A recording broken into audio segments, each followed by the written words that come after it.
So the last thing we're going to cover is properties. So we have the commutative property, which if you notice I underline the CO. CO, first two letters, stand for change order. So when we change the order, that's what the property means. It's the ability to change the order of the numbers. So we have the commutative property of addition and the commutative property of multiplication. For the commutative property of addition, you'll notice here that we have a plus b, and what makes it commutative is that we can change that order and it'll still be okay. So a plus b we can rewrite as b plus a. We literally just change the order in which we see them.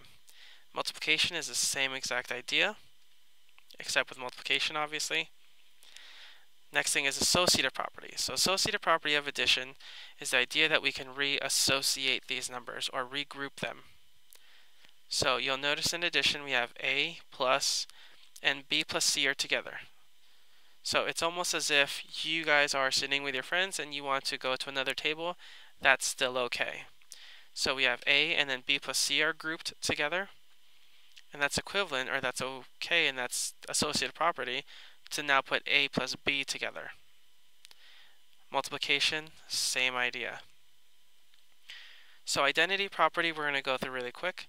It's the idea that we want to keep the same thing. So what can I add to a number so that it stays the same? So a plus 0 is equal to a. So obviously it still stayed a. Multiplication. Obviously we can't multiply by 0 because then it would be 0. So what can we multiply to a so that it'll stay the same? In this case it's 1. The inverse property. Okay, and inverse is another word for saying opposite. So what's the opposite of addition? So opposite of addition is opposite of addition is subtraction.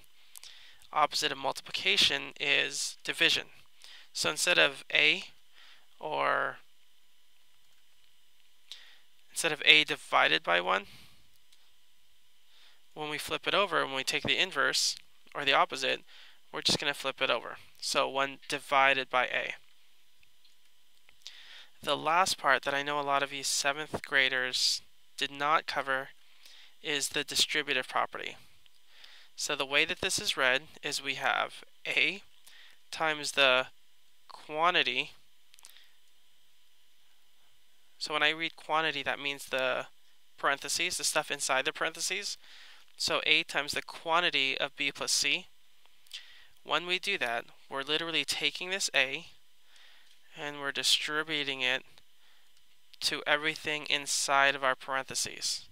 So a and these little arcs that I just drew represent multiplication. So a times b plus, because we didn't touch that plus sign, plus a times c. So let's do a couple quick practice problems. Number 1, let's name that property. So notice how we have 8 times 9, the quantity 9 times 11, and now we have 8, the quantity 8 times 9 times 11. So first of all, is it associative or is it commutative? And then next, is it of multiplication or addition? In this case, you'll notice that we reassociated the numbers, and a good hint to see if it's associative is if there is a set of parentheses, and in this case there are. So this would be associative property of multiplication. For number 2, notice how it's addition, but we change the order. So this would be commutative property of addition. Number 3, you'll notice here that we actually took this 5 and we distributed it to each one. So hint, hint, that's distributive property. And in number 4, it's multiplication, and we change the order. So commutative property of multiplication.